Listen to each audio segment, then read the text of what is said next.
what is the tiniest action I could take right now that will give me progress towards this goal where I can't fail? And I ask myself this a dozen times a day, every single day. Whenever I feel stalled or I feel like I'm not being productive, I ask, what is the tiniest action I could take right now? Operative word now. That will give me progress towards this goal. I'm going towards the goal as opposed to somewhere else where I can't fail. It's so small and simple. It takes very little energy and I can't mess this up. And so I think it's a magic question that we could ask ourselves on a daily to really unlock new levels of motivation.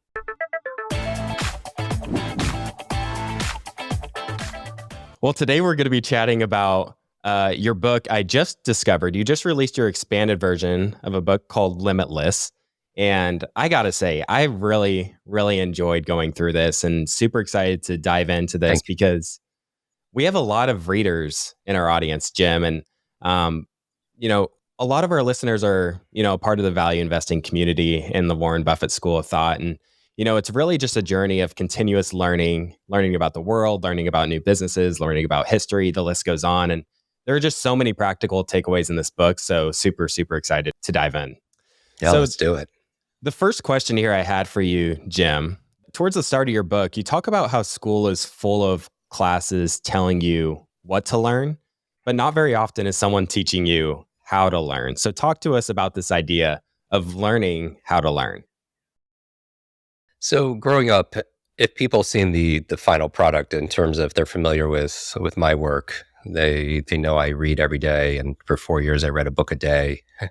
I do these mental feats on stage when I speak at like Inc. 5000 or these investing conferences. And I always tell people, it's funny, I didn't start out this way. I grew up with a traumatic brain injury when I was 5. I had learning disabilities. I had focusing. I couldn't read for 3 years. Talk about the power of reading. That was very frustrating and embarrassing.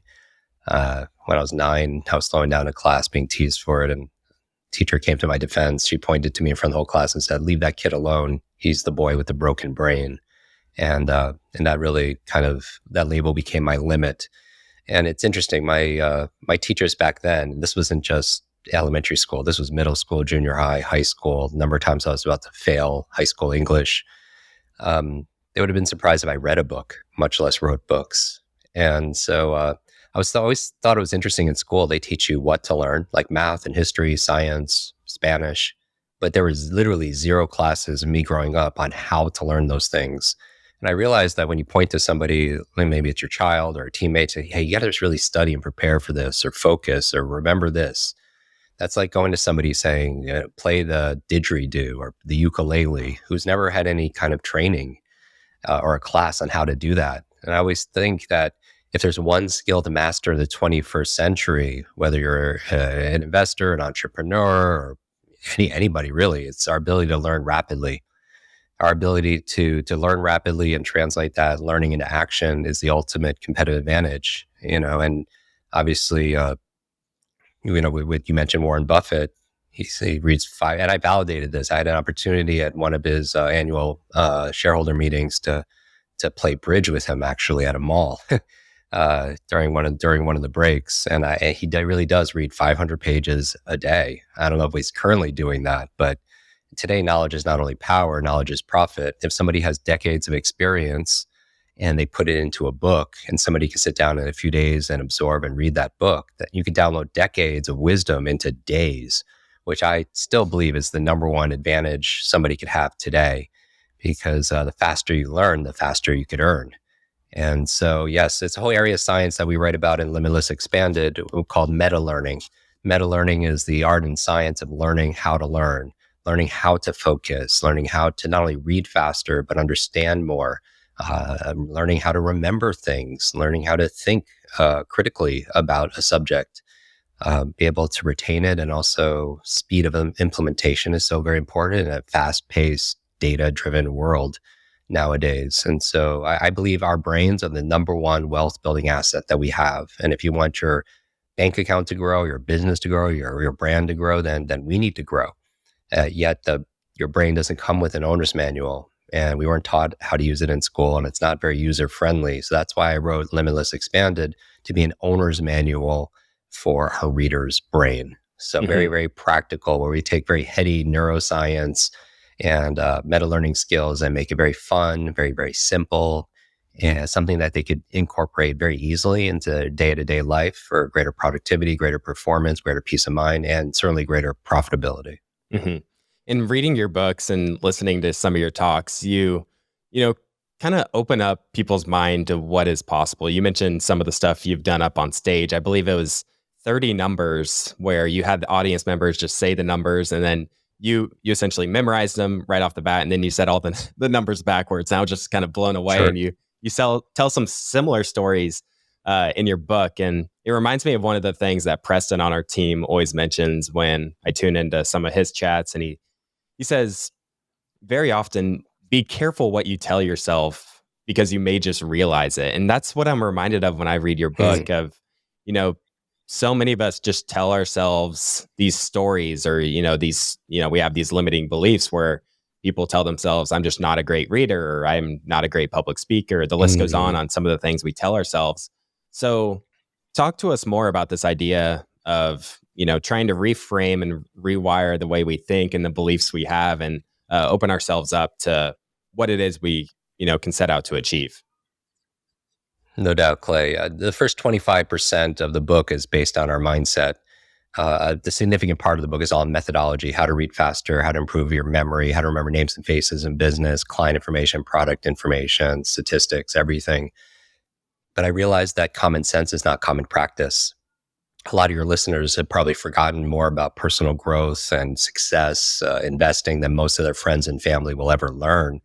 But are they implementing it? And I think part of it, if we self-sabotage, if we take a step forward and maybe two steps back, it's because we really have to get our mindset right. It's the foundation for everything. I mean, the classic books, I mean, you think about Think and Grow Rich and How to Win Friends and Influence People and Psycho Cybernetics, these classics all talk about the power of the mind. And so we give people very practical strategies to reframe their limiting beliefs, because I believe all behavior is belief driven. That if your listeners want to create a new result in their life, right? Maybe it's a new level of wealth. They need to do a new behavior. That's kind of obvious, right? But in order to do that new behavior, you need a belief that says that's even possible. At events where they know I'm a memory coach, often they'll pull me aside in the lobby before I go on stage and say, I'm so glad you're here. I know you're a brain coach. I have a horrible brain, or I have a horrible memory. I'm not that smart, or what are you, fill in the blanks, right? And I always say, stop. If you fight for your limitations, you get to keep them.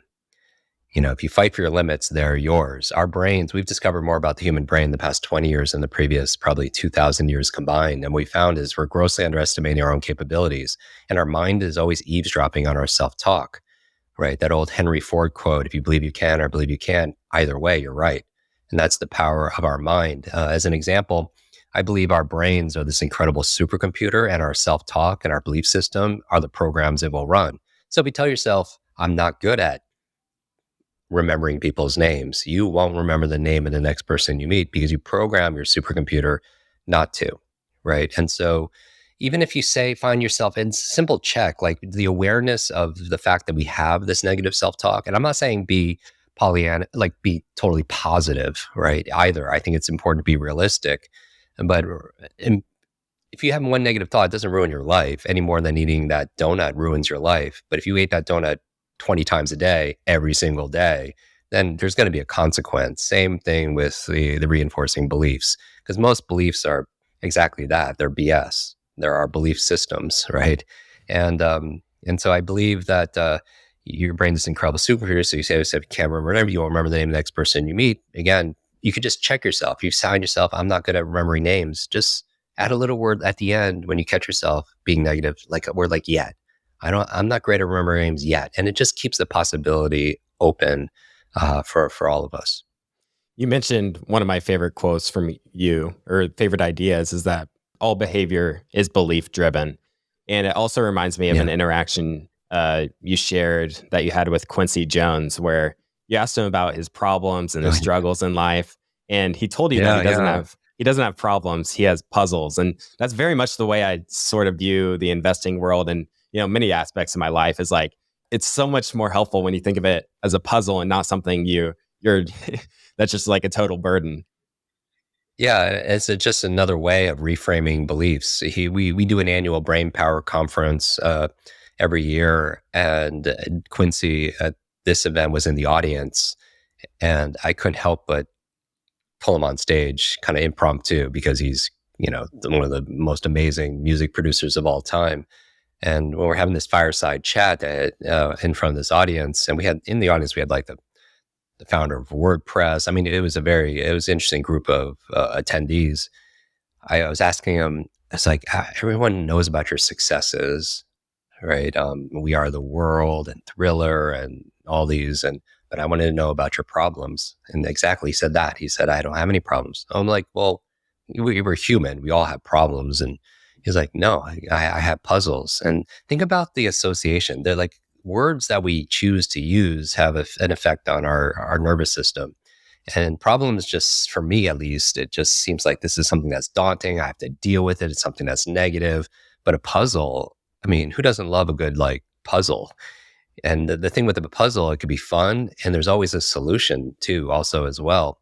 So I would challenge to audit our self-talk, even when you say things like, "Oh, I got to read today," or "I got to work out," "I got to pick up my kids." Even changing like a word "got" to "get," you change that O to an E.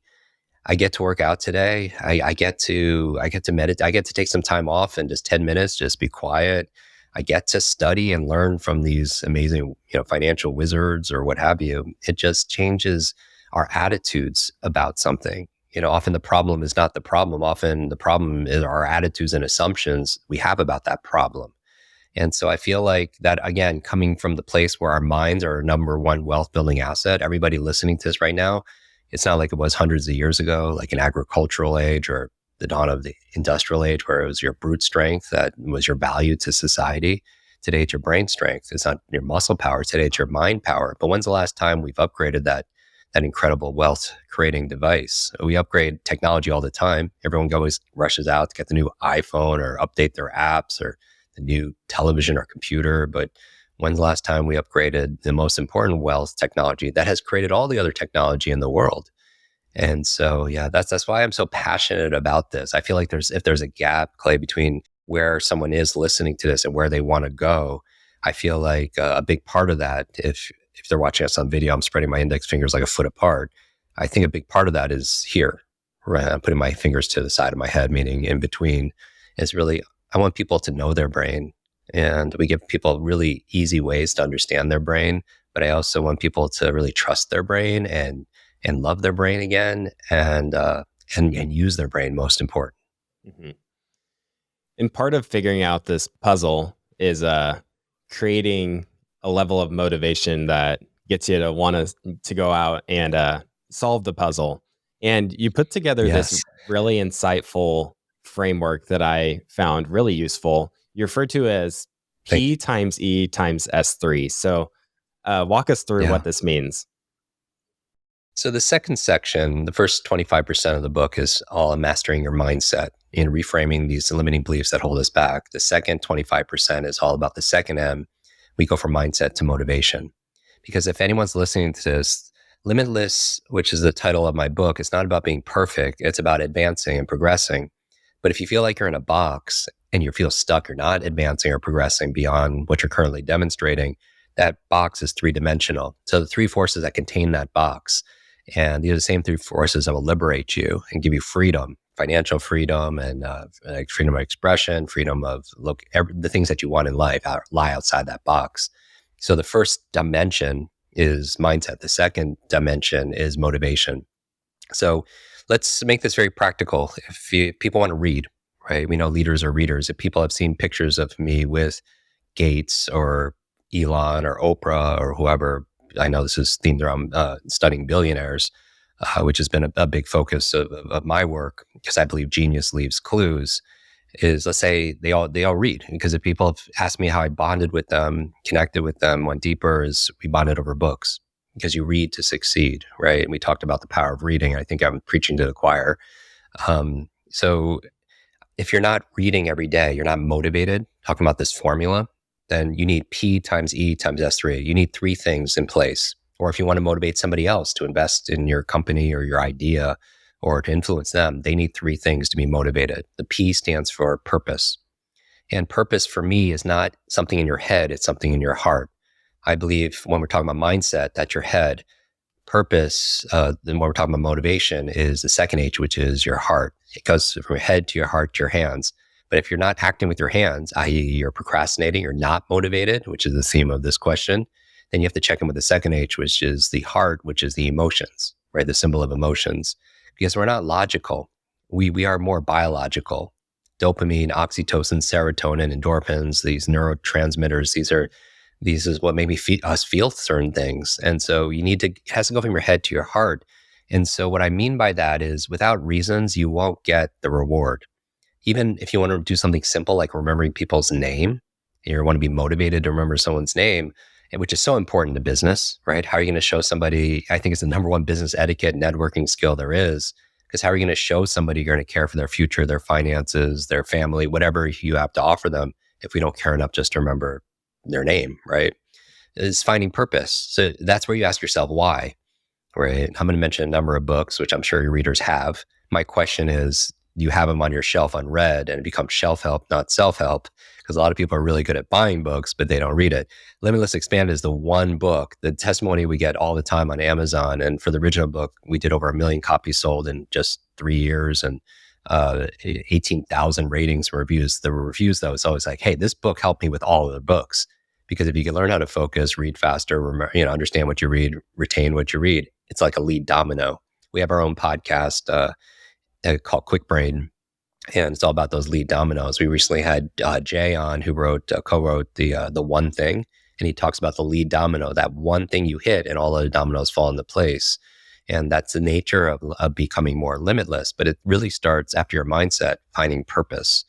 And so if someone's not reading on a regular basis, do they have not only, they know in their mind they should, but a lot of people don't do it because knowledge is not power, it's potential power. Only gets power when we feel the emotions to have the impetus to do something about it, right?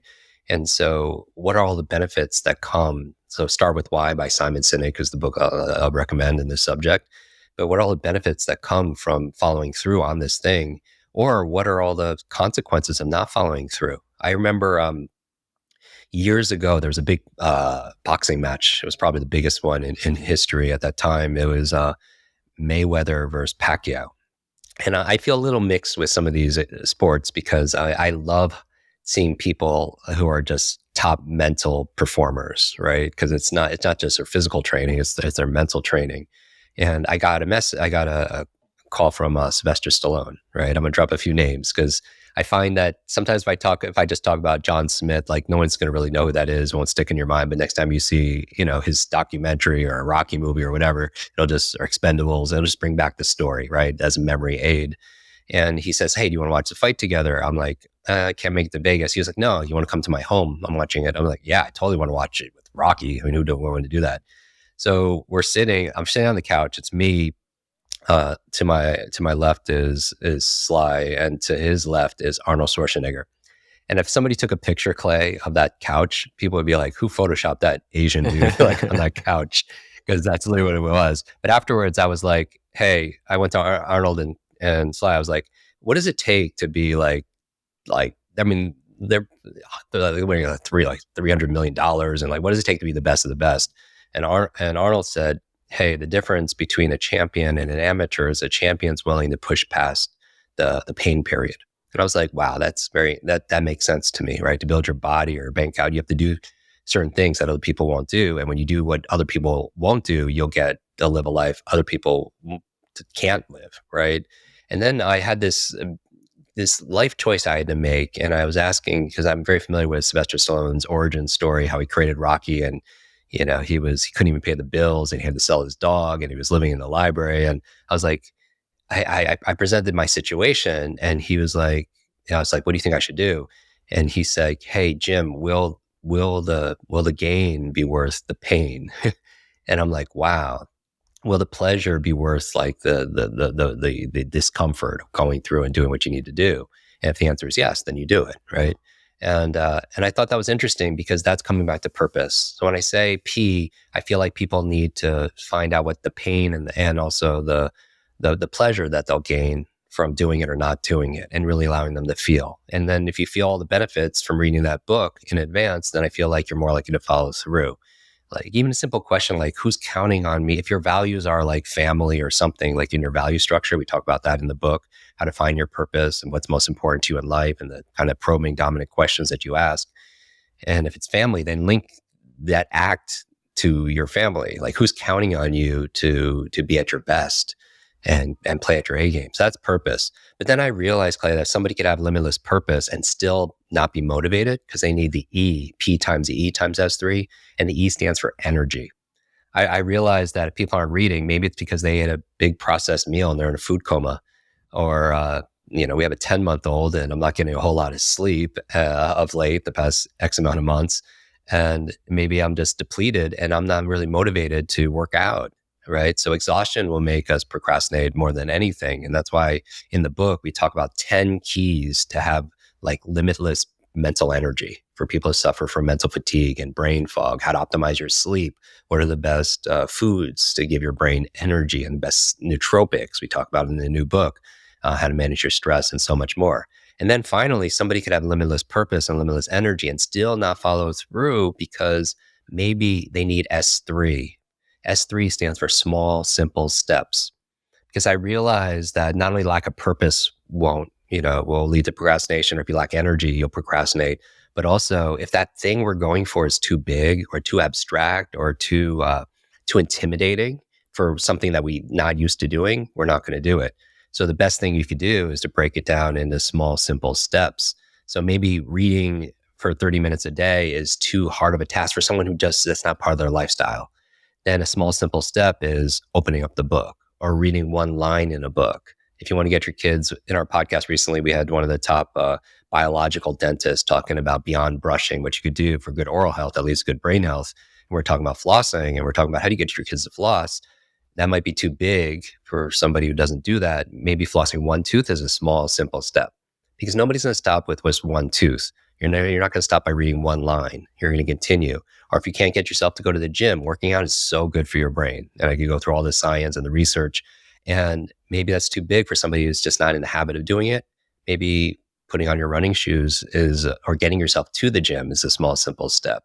And so that's the limitless formula: purpose times energy times small, simple steps. It allows you to be motivated when you need to, because you don't have motivation, you do it. It's a process of purpose, energy, and small, simple steps. And also, if you want to motivate somebody else, because we know people don't buy logically, they buy emotionally. So tap into that purpose. And then do they have the means and the energy, the capital? Capital is a form of energy, right, to move forward. And maybe they don't invest in you because you have to break it down into small, simple steps to make it so easy and frictionless for them. And how you find your small, simple step, and this is the kind of the magic question everyone could write down. What is the tiniest action I could take right now that will give me progress towards this goal where I can't fail? And I ask myself this, Clay, like a dozen times a day, every single day. Whenever I feel stalled or I feel like I'm not being productive, I ask, what is the tiniest action I could take right now, operative word now, that will give me progress towards this goal? I'm going towards the goal as opposed to somewhere else where I can't fail. It's so small and simple. It takes very little energy, and I can't mess this up. And so I think it's a magic question that we could ask ourselves on a daily to really unlock new levels of motivation. Mm-hmm. I wanted to comment on the purpose aspect. It reminds me of, on the show, we talk all about, just having that long-term mindset. And it's like in our head, we know, what it is we want to go out and do and achieve. But I think, being in touch with that purpose really sort of anchors you into like, okay, why am I taking these small, simple steps? Because it's so easy to just skip the little things today in sacrifice of that longer term. And I think that purpose is like really powerful in anchoring you in, why you need to do what it is you need to do today. I agree. I mean, there's this marshmallow test that they did that's very famous in terms of they took kids and gave them the option and said, in this room, they say, hey, you can have this marshmallow now, or you could wait a little bit longer and then you'll get like 2 or 3 marshmallows. And they followed those kids that didn't have the state regulation or the impulse control. They just wanted the quick fix right now. as opposed to just waiting, just like they would with an investment, some kind of long-term vision, and they follow them through. And by far, the more successful ones were the ones that could delay gratification. I believe with this, where no matter who's listening to this, whatever age or stage you are in life and also in business and finance, that a long-term approach is so important that you shouldn't sacrifice what you want now for what you really want, in the future. And it's always some kind of a balance, but it's a choice. Like in Limitless, there's a quote that gets tweeted a whole lot that says, life is the letter C between B and D. Life is C between B and D, where B stands for birth and D stands for death. Life C, choice. And we always have these choices. That everyone who's listening right now, your life is a sum total of all the choices you made up to this point, good, bad, or indifferent. What are you going to focus on? What are you going to feed your mind? What are you going to feed your body? Where are you going to live? Who are you going to spend time with? All these different things. So I believe these difficult times, they could distract you, or these difficult times, they could diminish you, or these difficult times, they could develop you. We ultimately decide with the choices that we make. And so, I'm a big believer that even if you could have your job and then work your side hustle or investments in the evening, because you have to feed your business until it feeds you back, right? It's always a kind of an allocation resources where with your time, your talent, your treasure at that given moment, and but just like compounding, which is just absolute magic. Investing, it's also little by little, a little becomes a lot. So when you're reading something each day for 30 minutes, you're compounding. Right, you're getting like 1% better every single day, and 1% compounded over the course of a year. It's not a little bit; it's a lot. Like if you took 1.01, which is 1%, times 1.01, and did it 365 times over the course of a year, you would get 37 times a multiple, which is just improving some area, maybe your health, your happiness, and obviously it doesn't equate just like that, but the idea of what compounding and exponential thinking and actions could do. It's like, seems like magic to everybody else, but there's always a method behind what looks like magic. In the motivation section, you also have a chapter on flow, which is it's one of those things where people know what flow is, but a lot of people don't seem to know like how to achieve flow, how to stay in it. So since you're the brain expert, talk to us about flow. Yeah. So flow is a state that I guess many people could relate to. It's where you feel your best and you perform at your best. And some people will call it they're in the zone. And the markers for it are three things. You lose your sense of self, your ego. You're just kind of like, you're not really thinking about yourself. You lose your sense of time. You don't know if like 5 hours or 5 minutes passed by. There's this time distortion. And it also feels almost effortless.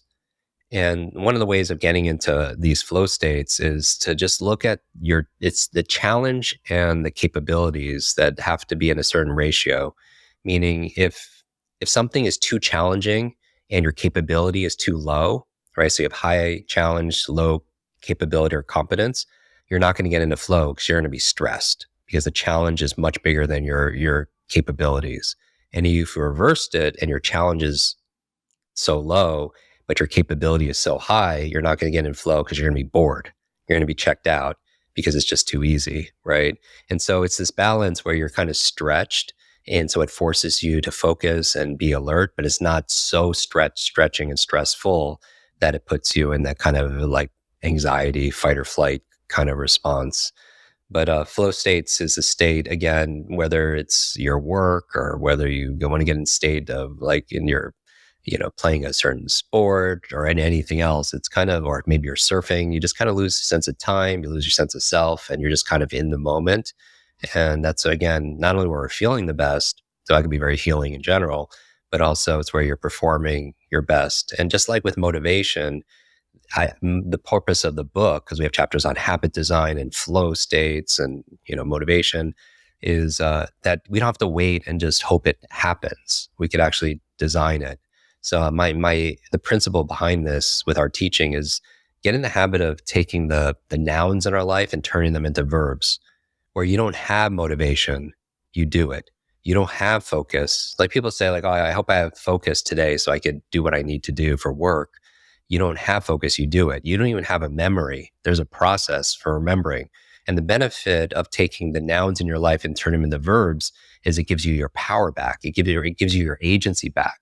Because if you ever are stalled or you're not making progress, you could say like, hey, I don't have to hope, because this is a horrible strategy, right? But then you could say, oh, how do I do this? How do I remember this? Or how do I focus better? And then it just opens. You don't even have energy. You do it. There's a process for generating more energy in your mind and in your body. So, flow is a wonderful place. That's why we wanted to document a lot of the research done on from Mihai Csikszentmihalyi and his work. And I just wanted to bring it present in the book because, part of being limitless is accessing those states.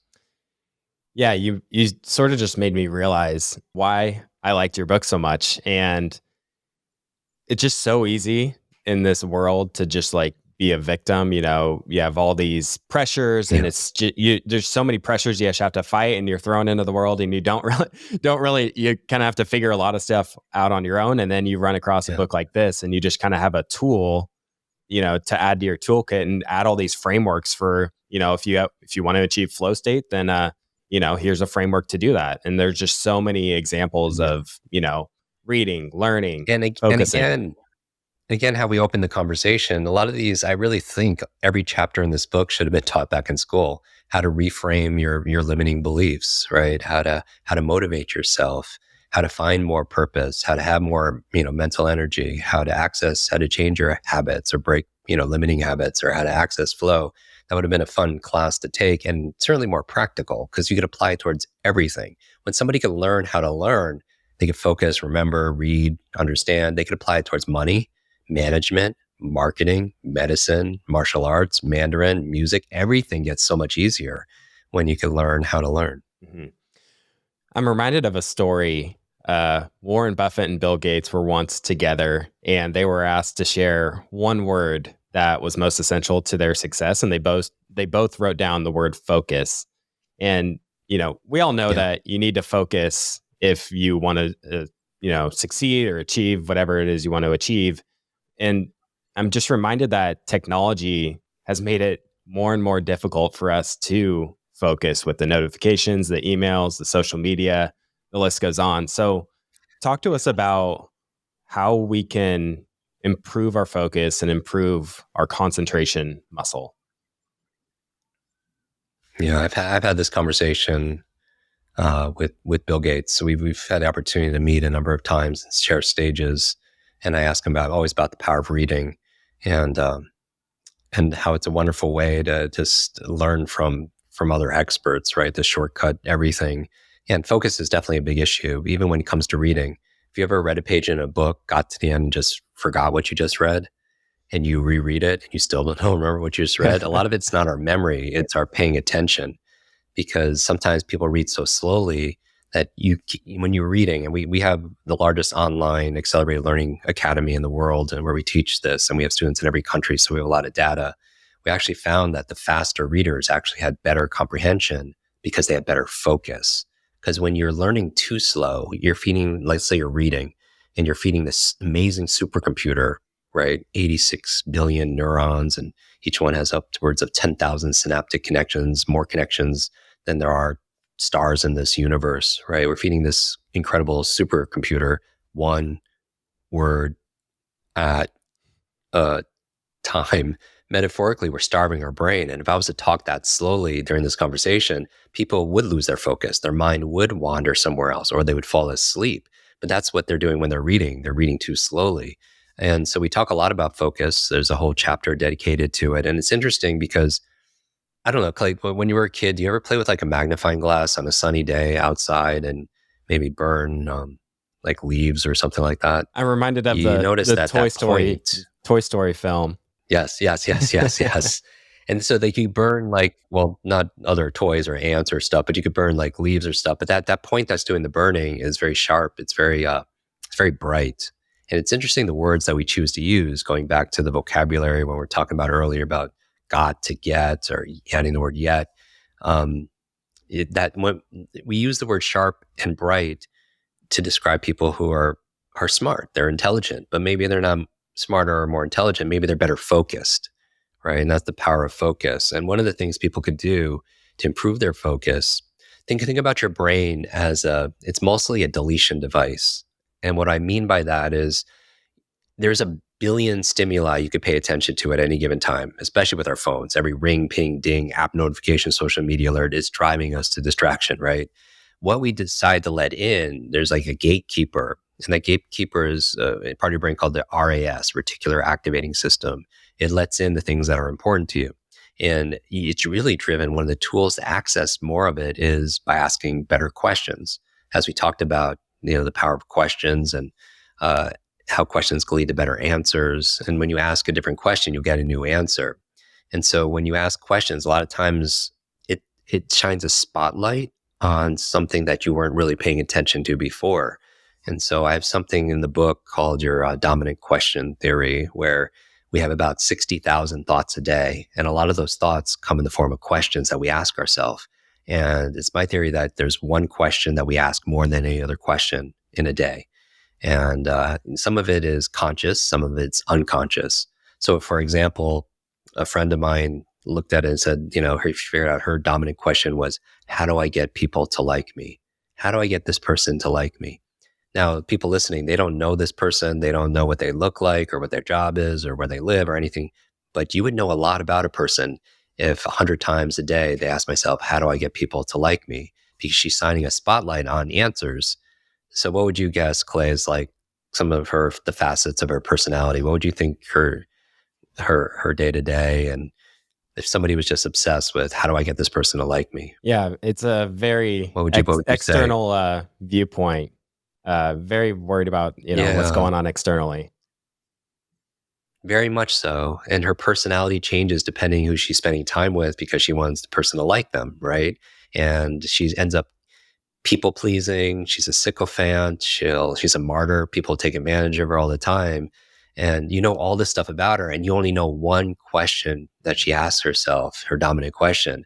And so my question for everyone who's listening, obviously, is what do you think your dominant question is? What do you think the question that is that you're asking all the time? Like when you're stressed or in certain situations, or even when you're calm, what's the question that always comes up and percolates up to the top? And for me, growing up with a traumatic brain injury, I had like migraines every day when I was a kid. I thought that was normal. I had balance issues and I never knew the answer. So my dominant question was like, how do I not get noticed?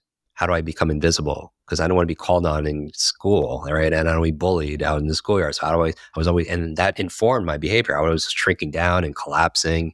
I would always sit behind the tall kid in school. So that dominant question, I would get answers. If people are asking like, why am I so dumb?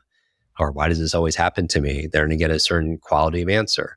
As opposed to like, for me, my question shifted over time. It was like, I have a broken brain. So I started asking, how do I fix this? Right? I'm a very slow learner. How do I learn better? And I started getting answers. And so even when you read something, going back to focus, if you read something and forget what you just read, are you asking enough questions about what you're reading? Because if you did, you would say, oh, there's an answer, there's an answer, there's an answer, right? So I do believe that, it's not just about time management, it's about mind management. And part of mind management is controlling not only our negative self-talk, but also the questions that we ask on the repeat. And so it might be fun for people to kind of meditate and think about the questions and just be self-aware when you're facing a challenge. Where does your mind go? What do you ask yourself? Because that's what thinking is. It's just always asking and answering your own questions. Mm-hmm. And another tip you shared that I found quite useful, you talked about how your mind is pretty good at remembering the beginning and end of a reading session, and we forget quite a bit of what's in the middle. And then you also combined sort of this idea of our concentration tends to wane anywhere between 10 to 40 minutes into a reading session. Yeah. So I found it helpful just to have sort of this science and framework to back up, we should probably read in like a 25-minute session, something like that, give or take, depending on the person. And that we're able to take advantage of that retention curve and then naturally, give our brains a break when that the distractions and the concentration start to fade away. I believe it. I believe it. So it's there are three things that I'll mention the science, because everything we we want to anchor it back into the brain science, because this is obviously what's doing all the thinking and learning is our brain. So there's something called primacy and recency. And primacy says that we tend to remember things in the beginning of something. So if I gave you a list of 30 words to memorize, like people challenge me, or 100 words or 100 names, you probably remember the first few. That's primacy, prime, like one first, right? Recency says you tend to remember things at the end of something. So if I gave you a grocery list of 30 things, you probably remember the last few things too, the things that are most recent. Or if you went to a party and met 20 strangers, you probably remember the first people there and the last people that you met there, right? Primacy, recency. What does that mean? It's the challenges when we're studying. I don't know about you back in school, but a lot of people crammed, right? They didn't study for weeks and then they 6 hours straight without taking a break. But the problem with studying for 6 hours straight is you remember things in the beginning and at the end, and then there's a big dip in the middle. And so how you pick up that retention and understanding in the middle is you take little brain breaks, like maybe every 30 minutes, maybe max every hour, right? And what you do is you create more stops and starts. So you create more primacy and recency, and that allows you to do it. And the technique is called the Pomodoro technique. The Pomodoro technique is, and Pomodoro means tomato actually. So people watching this on video have a tomato cooking timer for the kitchen. And I just set this when I want to do like focused work. I'll set it for like 45 minutes, or 40 minutes. And then when I'm done, then I'll take a 5-minute brain break. And what do I do during that brain break? I'll do 3 things. I will move my body, because I think they say sitting is a new smoking, and we're sitting all day behind screens and all the blood's pulling to our legs, as away from our brain, which was where we need it. So you move your body. I also will get some fresh air, because sometimes we're tired when we're talking about leaders or readers. Some people don't read because they put them to sleep, and part of it is their posture. It's like when they're reading something, they're collapsed, and the lower 1/3 of your lungs absorbs 2/3 of the oxygen. So a lot of people are just getting exhausted because they're not getting enough air and oxygen to their blood flow to their brain. And then finally, I will hydrate. You'll notice, like, if you're watching this on the video, I'm just always drinking, because your brain is 75% water. And on our podcast recently, we had a neuroscientist, nutritionist, Dr. Lisa Mosconi, and she was like, even a 2% dip in your hydration, you're dehydrated, just 2% could affect your cognitive performance. And just staying hydrated could boost your reaction time, your thinking speed upwards of 30%. So it's so very important. So I'll do that for I'll move, I'll do some deep breathing exercises, and then to kind of clear the mental cobwebs. And then I will hydrate, and I'll come back refreshed, and I'll start another Pomodoro, another 25, 30, 40 minutes of dedicated work and focus. And I feel like my energy levels are really, really peaked, throughout the day. Mm-hmm.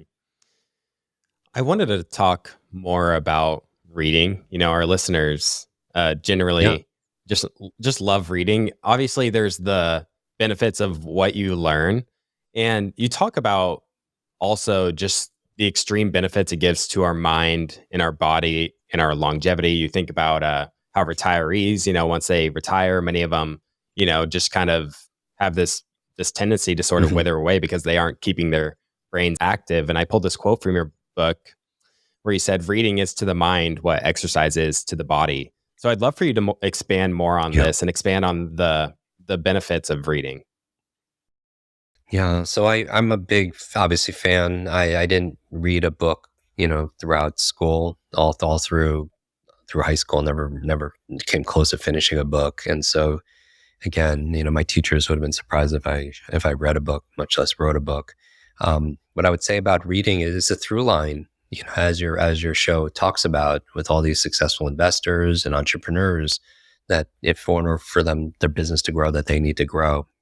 And I think it's the best way. So reading is to your mind what exercise to your body. What I mean by that is the reason why everything is possible for all of us is this thing called neuroplasticity. Neuroplasticity is the phenomenon that says that our brains are malleable like plastic in a good way. That when we're exposed to new ideas, a person's mind, once stretched by a new idea, never regains its original dimensions. Right? Oliver Wendell Holmes said that. And so I think reading is a wonderful way to get new ideas, new facts, new insights. And your brain cells that fire together, they wire together. Your brain grows like your body grows. If you want to build a muscle, you give it two things are required. You have to give it novelty and you have to give it nutrition, right? You give it novelty, you work it out, you exercise it, and then you give it nutrition so it could nourish, right? And what you nourish flourishes. The same thing with your mental muscles. And I'm not a big fan of a lot of like brain training apps, like matching colors and shapes, because I don't see it's not shown to be able to actually go from that to other things that you need to for your work or anything else like that. That's why we focus on areas that are highly relevant and measurable, like remembering names or learning a language or improving your business vocabulary, or giving speeches without notes, remembering client information, product information, reading 3 times faster. Because all that stuff is measurable, right? You can measure someone's reading comprehension, their focus and everything. But going back to the power of reading, it gives you that novelty constantly. And I'm a big believer also in doing nonfiction and fiction. When I first learned these skills, I was reading every nonfiction book you could imagine. And over the years, I started starting research and just also personal satisfaction from reading. Fiction reading, where nonfiction you learn through information, fiction you learn through imagination. And fiction reading actually has been shown to improve your EQ, your emotional quotient. It builds higher levels of empathy and fosters curiosity and perceptual positions, because you get to, through the narrative of fiction, get to see things from other people's point of view, which is so important in business and so important in life. The big challenge, though, is like people aren't scheduling their reading.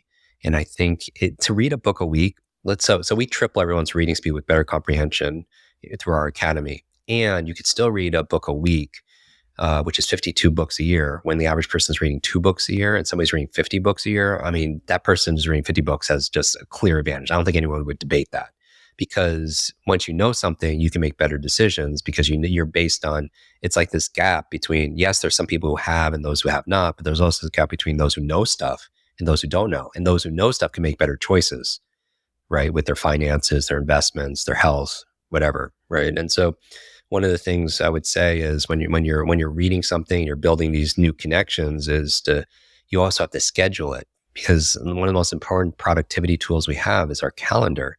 And so people will schedule investor meetings or Zoom meetings or PTA meetings with, for their kids, but they're not scheduling their personal growth.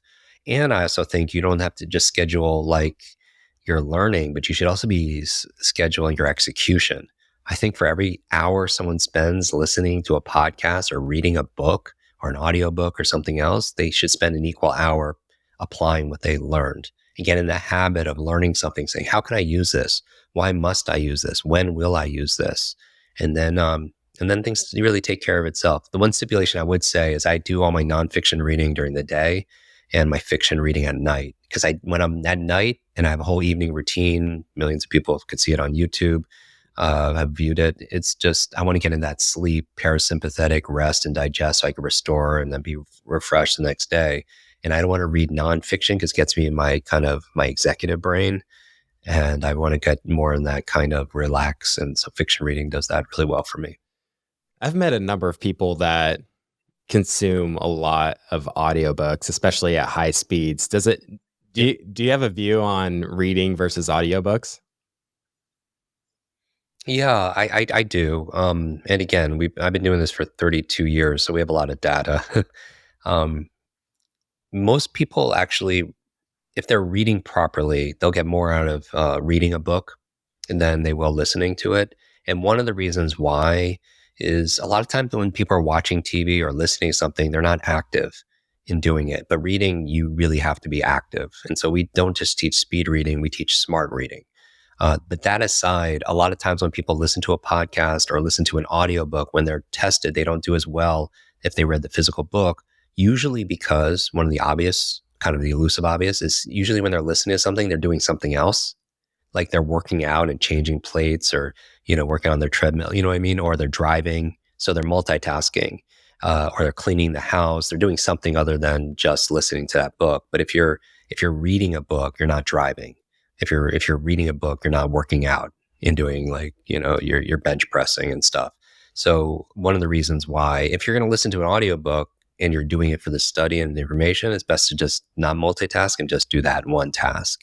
But it's interesting that people could going back to your point, they can listen to it at like faster speeds, 1.25 or 1.5 or 2x, because we can understand that fast, but most people can't read that fast. But I'll tell you why, though. It's because of something called subvocalization. You ever notice, Clay, when you're reading something, you hear that inner voice inside your head reading along with you? Mm-hmm. Hopefully it's your own voice. It's not like somebody else's voice in there. If you have to say the words in order to understand them, that means your reading speed is limited to your talking speed, but not your thinking speed. Now, the question becomes, do you have to say computer or New York City in order to understand what those words mean? And the answer is absolutely not. It's like when you're driving and you see a stop sign on the corner, you don't say to yourself, stop. Nobody listening says to themselves, stop. But do they understand what it means? 100%. So 95% of what you're reading every single day are like that stop sign. They're what they call sight words. You know by sight. You don't have to pronounce them by sound in order to understand them. And so like leaders or readers, which is, a big theme of your show, John F. Kennedy, President Kennedy was a very fast reader. He was said, the average person reads 200, 250 words per minute. He was said to read 600 to, upwards of 1,200 plus words per minute. And he also is on record as having one of the fastest speeches in American history. But if he could talk at 300 words per minute, but read at, let's say, 1,000 words per minute, there are 700 words per minute he's not pronouncing. And think about most of the words, like it's like reading something, you don't pronounce like the punctuation marks. You don't say when you're reading question mark or semicolon or period or exclamation point, but you understand what they mean. They're symbols. All those other words, and there, but because of this, they're all these symbols. So we don't have to take the time to pronounce those words, but we had to do it back in school when we first learned how to read, because the teacher needed to know you're pronouncing the words correctly. So you had to read out loud. But then the teacher said, okay, class, read quietly to yourself or read silently to yourself.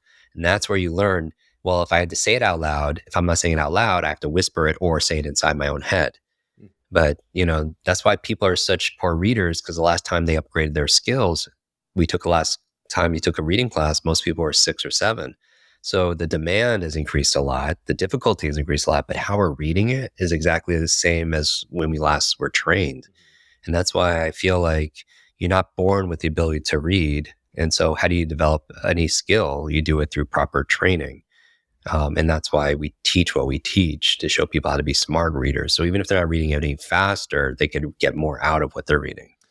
Earlier, you mentioned the idea of reading a page and not even remembering what it is you just read. And I think another issue is just people read books and, tend to forget, so much of what they just read, which is, I feel like is normal to some degree just because there's so much content in a book. So what do you usually teach in terms of retention and increasing retention? I'll give you 2 quick tips. I mean, and obviously the book goes way more into detail, and obviously our courses are 21 to 30 days. So it's the difference between a tip and a training, right? You get a little tip to kind of move the needle a little bit. Training is where it's just once you know how to type, you know how to type, right? It takes just a few weeks, 15 minutes a day. But if you want greater comprehension and speed, first use a visual pacer. And so I ask everyone to test it. Don't trust everything I'm saying. Pick up where you left off, put a little mark in the margin where you left off of your latest book, and then set your timer to go off in 60 seconds. And then when you're done, the alarm goes off, put a little mark in the margin, and then count the number of lines you read in 60 seconds. So that'll give you a base rate, right? Now, when you pick up where you finished, I want you to just continue reading for 60 seconds, but this time underline the words with your finger. You don't have to touch the screen on your ebook, or you don't have to touch the paper. Just going margin to margin. Don't skip anything. And count the number of lines you read in the second 60 seconds. That number is usually 25 to 50% greater. So, and that's not a small amount. Improving anything 25, 50% is a huge amount, because, time is money and reading takes time. And the average person, the reason why we do all this training at Facebook, Nike, Google, SpaceX, these companies, is the average person reads 4 hours a day just to keep up. I mean, think about everything you read in the media or emails or research, whatever you have to read, right? If you could just double your reading speed, save 2 hours a day. I mean, goodness, 2 hours a day over the course of a year. Even if you save 1 hour a day over the course of a year, is 365 hours. If you divide that by a 40-hour work week, that's more than 9 weeks you get back every single year. 2 months you get back every single year on something ubiquitous like reading. So that's why reading is such a needle mover, not just to exercise your brain, not just for learning new information and knowledge that you could turn into profit, but to save you time. But going back to this, using your finger while you read, just going left to right, or a pen or a highlighter or a mouse on a computer, our eyes are attracted to that motion. It helps us to focus. And because we have better focus, we have better comprehension. Literally, people using their finger will say, I feel more in touch with my reading. But the second thing, going back to the power of questions that will help your comprehension, is to ask more questions. Even when you're reading something, the 3 questions I ask myself all the time is, how can I use this? If I'm listening to this podcast, I'm like, how can I use this? How can I apply this? Why must I? Going back to motivation and purpose, so I could feel it, all the benefits. And then when will I? And I'll put it into my schedule and in my notes, and I'll put something in saying, I'm going to apply this one idea with the team on this day and time, right? And so if you want greater speed, use your finger while you read. If you want better comprehension, ask more questions. That's why even when we do like test prep, people read like pages of paragraphs and then reading comprehension questions at the end. But what if you read those questions first? And then you go through and you're like, oh, there's an answer, there's an answer, there's an answer. And that's why every single chapter of Limitless, it's not just teaching you accelerated learning, it's doing it. Every chapter opens up with 3 questions. So it gets you priming that reticular activating system. So it's you're looking for those answers when you go through it. And then we do at the end a summary of it and how we could apply it. And throughout every page or every other page, there's something called Kwik Starts. My last name, Kwik Starts, something you do in 60 seconds to apply it, right? Because we want to get it ingrained. So it's not only a book on accelerated learning, it's a book that's actually designed and written to learn faster, just because that's how our brain works. I had one more question before I give you the handoff here. Yeah. I know you work a lot with organizations and working with groups, but I believe you've also worked with investors and wealth managers as well. I'm curious if there's anything that's stuck out in working with them that seems to be a common theme, because each group or each profession is kind of going to be a unique bunch. Yes. This is a new chapter in the book is all about cognitive types. And it's a new model that I introduced. I've always used it with our one-on-one clients for years. And this is the first time we've opened it to the public. And this is an interesting thing that allow everybody to have greater productivity and performance throughout the year. Because I realized after 3 decades as a brain coach, everybody learns a little bit differently. Right. And just like with our diet, everyone's a little bio-individual. Some people, certain foods, they thrive on it. Other foods, they're not because of their microbiome. So just like there's personalized medicine based on your genetics, like a test for your genetics, or there's a test for your microbiome that would inform personalized nutrition, we created a personalized assessment for your brain type. And we realized that there are about 4 buckets. And I use animals for each of these. And you could see the leaders kind of these individuals that are big investors, they run big companies, or they're founders, what animals they exhibit. So just to make it really simple, remember the word code, CODE. Maybe you can kind of see yourself at one of these. They're the animals. So the C stands for cheetah. So this quick assessment, you can go to mybrainanimal.com. You can take it for free. With the release of the new book, we're just making it available complimentary. And you'll get personalized instruction on how to read faster, improve your memory, make better decisions, hire better, parent better based on your brain type, okay? Mybrainanimal.com. And you'll get a whole track of follow-up in terms of based on your brain type. So the first animal, the C, is the cheetah. And the defining characteristic is they are fast implementers, okay? So these are people who are known for their speed, their agility. They're quick to make decisions. They have very strong intuition. They adapt very quickly. They thrive in fast-paced environments. The O in code are your owls, and their defining trait is logic. They love data. They love facts. They love figures. They love research. They're very studious. The D in code are your dolphins, and their defining characteristic is creativity. And so these are individuals that are great pattern recognizers. These are often your founders that have a vision for something maybe other people can't yet see, right? Like a Walt Disney. The E, finally, are your elephants. And your elephants, the defining trait is empathy. And they have high EQ. And they're very compassionate. They're very loyal. These are your community builders. These are individuals that support others. They want people to feel seen. They want them to feel understood and feel valued, right? So once you take the quiz, you'll see what your primary and secondary is. Doesn't mean you don't have other characteristics, but it's just like if you're right-handed, doesn't mean you don't use your left. It's just you're more productive with your right hand. But often if you're trying to learn something, often your brain animal is different than the teacher's brain animal. And it's like you're two ships in the night and you pass each other. And you don't even recognize the other one's there. There's no connection, right? It's kind of like love languages, if you're familiar with that. If somebody used words for affirmation and their partner happens to be acts of kindness, right? They're speaking a different language. And so maybe they don't feel valued or recognized, or the communication is different. So going back to answer your question, a lot of these leaders, they've leaned into their brain animal, right? If I was to, like, even our team, we had everybody on our team take this assessment in 4 minutes. 100% of our customer service team, they're elephants. They have high levels of empathy. They are community builders. They're very supportive and loyal. Our CFO, our financial person, is an owl. It just loves the data and loves the numbers, right? Our CEO, my business partner, she's a creative dolphin. She's a visionary, right? And so it's interesting. If you go through this, you could even look at, I don't know, Friends. If you watch the television show Friends, it would be like, the owl in the show would be Ross, scientist, professor, loves a lot of research, right? Cheetah would be Joey, who just acts, doesn't think about it, just acts, right? Phoebe would be the dolphin, the creative one. Monica would be the one that just always brings people together at her apartment. She wants to host everything. She's the elephant. But, if you go through it, and not everybody is one thing, right? But there is definitely a dominant trait. Like Jeff Bezos could be the fast cheetah, right? Cheetahs are known for their speed and their agility. He's quick decision-making, the rapid growth of Amazon reflects, these characteristics. Elon I would say, is more of a creative dolphin. Dolphins symbolize creativity and intelligence and work in creating groundbreaking companies that he can envision, like, rockets that are going to Mars. Warren Buffett, 100% would be a logical owl. Wisdom, logical thinking. His investment strategies are highly analytical. They're based on long-term predictions, embody a logical owl, right? Zuckerberg could be a cheater. So you can kind of go through, but if people fall, and then once you know your brain type, because here's the bottom line, Clay, it's not how smart you are, it's how are you smart. It's not how smart your kids are, your team is, it's how are they smart.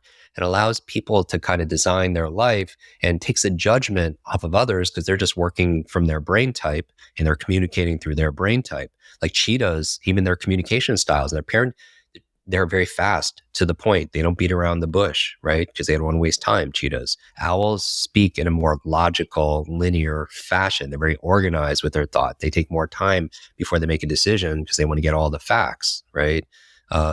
Creative dolphins would think, can communicate more in pictures and visions. And they would read that way too. A dolphin would read and imagine everything that they're reading. An owl will take more time and be more deliberate. A cheetah would skim and scan, getting through the information. An elephant would read as if they're more empathetic. They want to see what the author's point of view is, and see things from other people's perspective, and have a high level of empathy. So it informs everything: parenting, hiring, managing your team. And so that's a big part of this new book, Limitless Expanded, where we show you different ways to apply it towards your wealth, towards your health, towards your learning, obviously, and so much more. Jim, it was such a pleasure reading your book and having you on the show. I'm going to have to, I read it over the past week and kind of, in preparation for this conversation, but definitely going to be revisiting it and giving it more of a, in-depth, deep dive. So thank you for joining me. Really, really appreciate it. For those that in the audience that want to get connected with you and check out the book, where should they head? Yeah, thank you. If you go to limitlessbook.com or anywhere where you buy books, we're donating the author proceeds to charities, built schools. For the last book, we built schools in Ghana, Guatemala, Kenya, also Alzheimer's research in memory of my grandmother, who I lost when I was a child also. So it's just, I believe part of the process is you learn to earn to return. And so I would challenge everybody actually take a screenshot wherever you're consuming this right now and tag us both in it. I'm at Jim Kwik, Kwik, and share your brain animal. After you get the book, or you go by mybrainanimal.com, you get some AI art for each animal. It's if you're watching us on video, we have the cheetah. and we have the different animals, represented. But you could post it and tag us so we get to see it, and I'll repost, some. And I want to thank you. But yeah, social media, limitlessbook.com, mybrainanimal.com.